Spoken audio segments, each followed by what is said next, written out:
strategies can we implement to promote sustainable food systems and improve food security whilst achieving a net zero emissions city?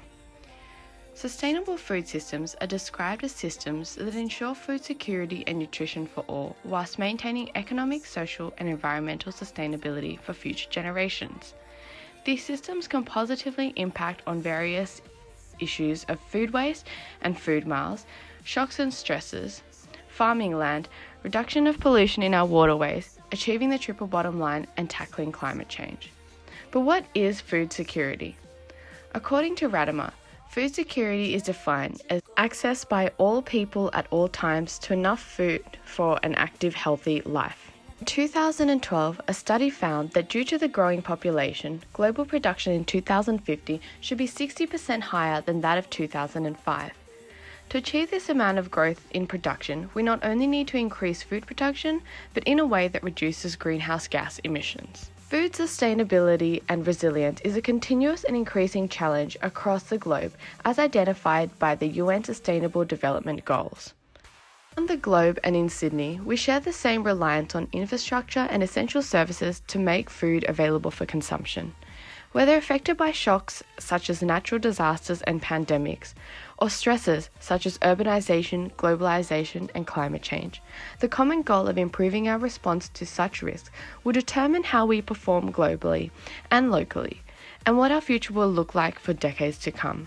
Did you know that only 20% of Sydney's food comes from the Sydney Basin, but the remaining 80% is transported via road, sea, and air freight, all dependent on fuel, further adding to greenhouse gas emissions? But what are we doing about it? The City of Sydney has identified 10 targets for 2030 to make the city more sustainable and resilient, of which the number one item is striving for a net zero emissions city. However, the food miles we're accumulating is contributing to the greenhouse gas emissions.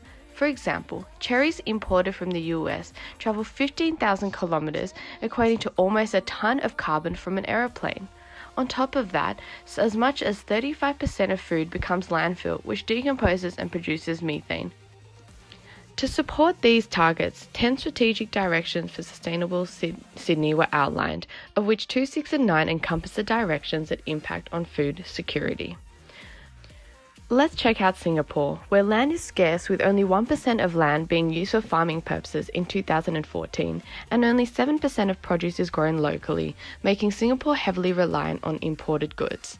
Their closed-loop hydraulic system uses gravity collected from rainwater to rotate the wheel system. These 9-metre metal towers are housed in 4-storey tall, translucent glass structures to enable even distribution of sunlight to the plants. Sky Greens only grows chemical-free mini vegetables, which are higher in nutritional value and less susceptible to pests. Their organic produce have been stocked at grocery retailers such as Fair Price Finest. They boast a production value of 500 kilograms daily and running off 25% the cost that it takes to run a conventional farm, while saving on water, energy, and land. In Sydney, we can apply our technological innovations to create similar modern greenhouses for organic urban farming. Now let's head over to America, where infrastructure is aging and the rate of obesity in 2017 was at a high of 42%. Brooklyn Grange is a leader of urban rooftop farming and green roofing in the US. They produce 100,000 pounds of organic produce annually, which supplies neighbours, is sold to wholesalers, as well as being sold in public market events.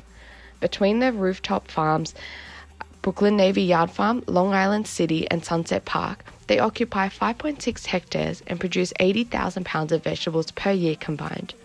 What they do one step better than Singapore is their community engagement and educational programs. The 3 venues offer event spaces, farm tours, educational workshops, and industry workshops. The rooftop farms provide solutions to climate change, improvement of health, reduced food miles, social interaction, with the support of partial financing from the Department of Environmental Protection. Their systems reduce the heating and cooling requirements to the top levels of the buildings they sit on. They are also providing adaptive reuse of aging buildings rather than requiring additional land. Not only this, their soil beds absorb a total of 364,000 gallons rainfall that would have otherwise gone to the combined sewer overflow system, therefore reducing stormwater management. In Sydney, we too have ageing infrastructure and many buildings identified of heritage significance that would benefit from rooftop farms with dedicated groups to own and manage them. By also providing multifunctional rooftop farms, it can provide activated spaces for all age groups, socio-economic groups, and cultural backgrounds. There are so many things we can do here in Sydney to form a plan of action to ensure food security by implementing sustainable systems. We can establish sustainable urban farms, implement legislation for new developments to include community gardens, provide government incentives for single-dwelling households to establish private gardens, invest in technology, educate, support community markets, and incentivize business when they use local produce.